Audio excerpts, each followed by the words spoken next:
joie ce matin? Est-ce que tu es dans la joie ce matin? Es-tu dans la joie ce matin? Peux-tu acclamer le Seigneur Jésus pour le monde? Gloire à Jésus! Gloire à Jésus! On acclame le Seigneur Jésus, encore une fois de plus.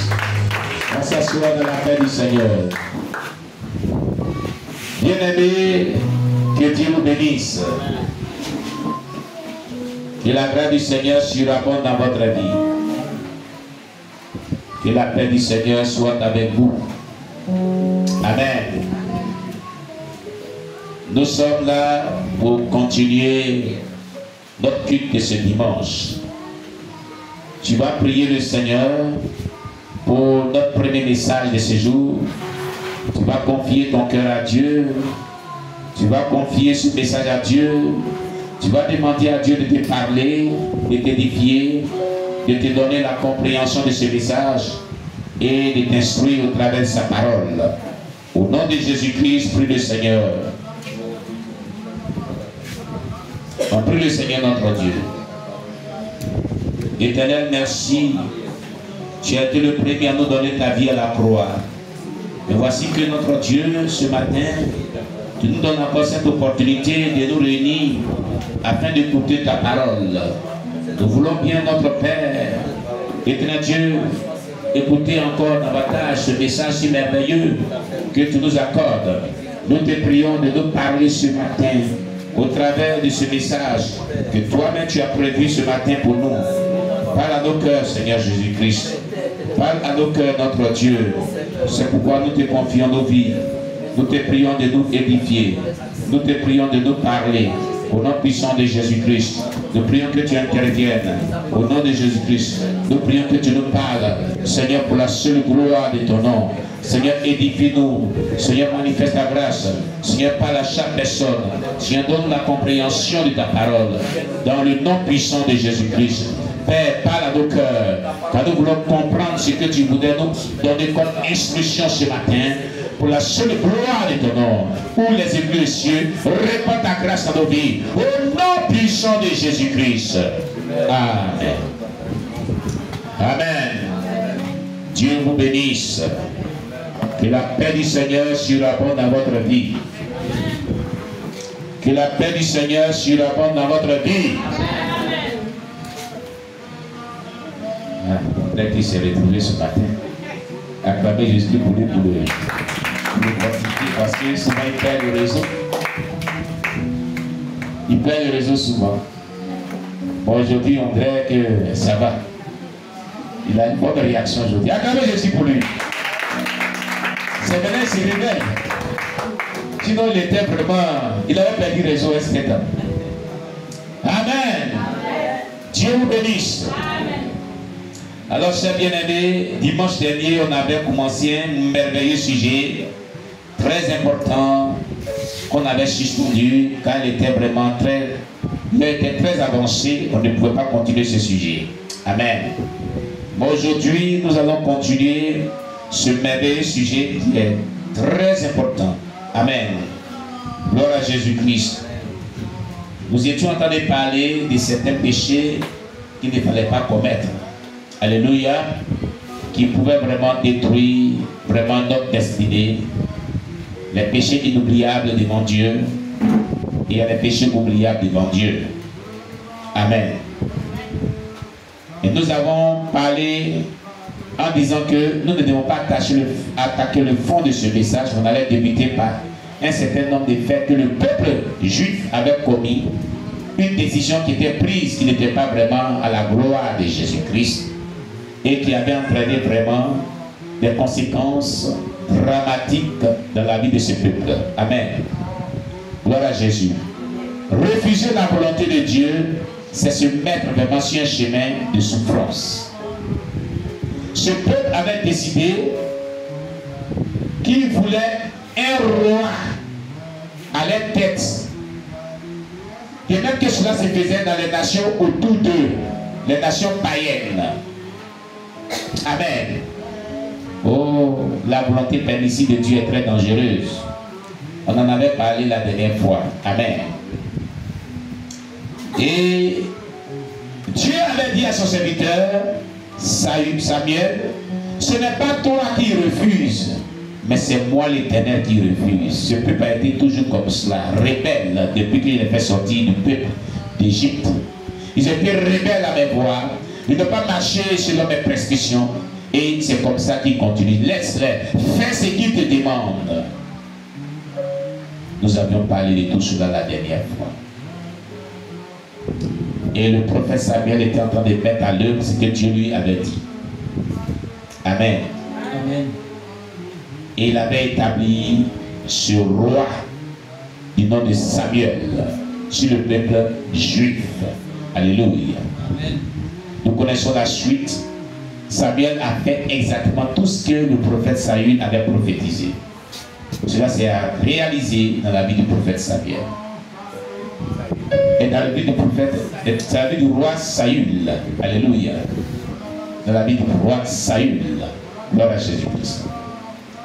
Nous étions arrivés à 1 Samuel chapitre 10 verset 2. Maintenant, on ne va pas continuer, qu'on connaît cette merveilleuse histoire. On va aller dans le but de nos sujets, les désastres dans la vie du roi David, qu'on avait annoncé. Alléluia. Le sous-thème le plus profond, c'est les désastres. Alléluia. Dans la vie du roi David. Amen. Amen. Les désastres dans sa vie. Alors, chers bien-aimés,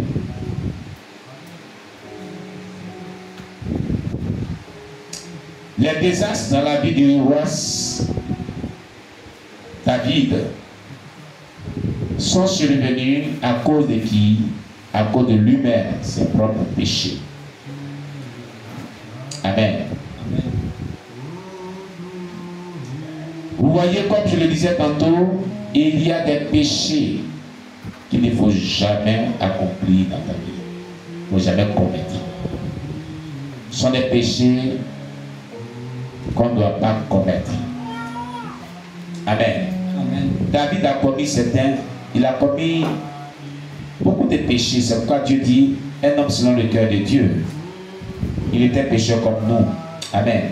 Amen. Mais parmi ces péchés, il a commis un péché qui vraiment l'a coûté beaucoup.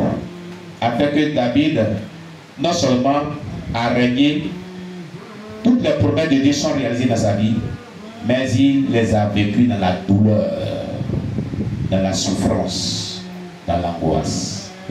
Dieu peut te promettre des bénédictions. Il peut dire que toi, il va te léguer, il va te bénir, il va accomplir ses promesses d'élévation, ses promesses de bénédiction, ses promesses de bonheur dans ta vie. Il peut promettre toutes ces choses. Mais toi, à qui il a parlé, il faut avoir une vie de sanctification et de crainte de Dieu sur ce cheminement dans ta destinée prophétique de bénédiction.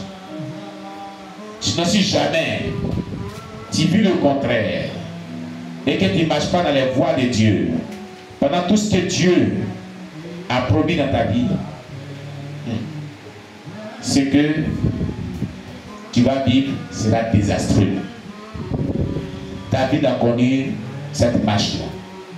Plusieurs personnes, Dieu promet à leur vie des grâces qui sont des bénédictions, l'élévation, un bon emploi, une affaire qui va prospérer, un bon mariage, une élévation quelconque. Mais dans l'accomplissement, de là où la prophétie a été proclamée, jusqu'à son accomplissement, jusqu'à la pleine réalisation de la prophétie dans ta vie, jusqu'à l'apogée de la prophétie dans ta vie, il faut demeurer dans une vie de crainte de l'Éternel et de sanctification. Des points faire comme le roi David. Des points faire comme le roi David. Dans les chapitres que nous allons voir, du chapitre 13 au chapitre 22 de Samuel, je peux dire même à partir du chapitre 11 jusqu'au chapitre 22 de Samuel, ces chapitres nous donnent le détail des résultats des péchés de David et des jugements de Dieu. il est clair que le principe, on récolte ce que l'on a semé, a bien fonctionné dans la vie de David. Quand la Bible dit c'est qu'un homme aura semé le poissonneur aussi, cela a bien fonctionné dans la vie de David. Même si Dieu a pardonné David, il devait subir les conséquences naturelles de ses péchés. Les dissensions parmi ses enfants, les enfants de ses épouses différentes, firent des ravages. Amon viola sa demi-sœur Tamar. Absalom tua Amon. Absalom fomenta une révolte contre David son père et tenta d'usurper le trône de David. David dut s'enfuir pour ne pas affronter son fils, pas parce qu'il ne pouvait pas le battre, mais ne voulait pas tuer son fils. Il a fui, il allait à Jérusalem. Il a fui de Jérusalem, disons. Absalom fut vaincu par Joab et tué, ce qui causa un immense chagrin au cœur de David. David retrouva sa place, mais jamais sa gloire première.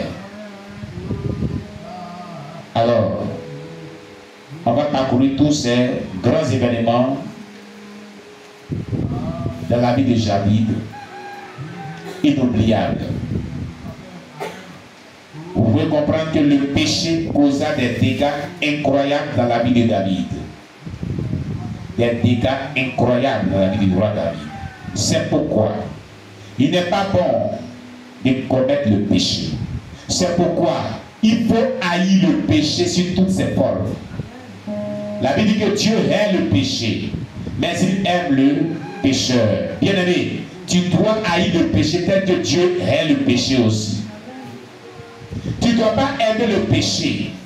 Quand Dieu dit telle chose n'est pas bon, ne le fais pas, cher bien-aimé. Ne le fais pas, je t'en supplie. Pour ton conseil, écoute-moi très bien. Pour ton bien-être, quand Dieu dit quelque chose n'est pas bon, ne t'entête pas à le faire.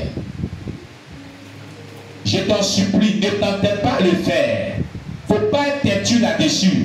Tu es en train de faire du mal toi-même. David connaissait la loi de Dieu. David connaissait bien la parole de Dieu. Le roi David savait qu'il ne fallait pas commettre l'adultère. Il ne fallait pas tuer. Il le savait. Il connaissait la loi de Dieu. Mais David a commis l'adultère. Il a tué Uri son saglant, un vaillant héros. Parce qu'il ne voulait pas que le peuple apprenne qu'il avait commis un adultère. Bien-aimé, toi qui es dans une vie de péché quelconque, mensonge, calomnie, critique, orgueil, vol, convoitise, pensée impure, escroquerie, je ne sais pas, impudicité ou adultère, je ne sais pas, fornication, je ne sais pas, la haine dans ton cœur, la rancœur dans ton cœur, je ne sais pas.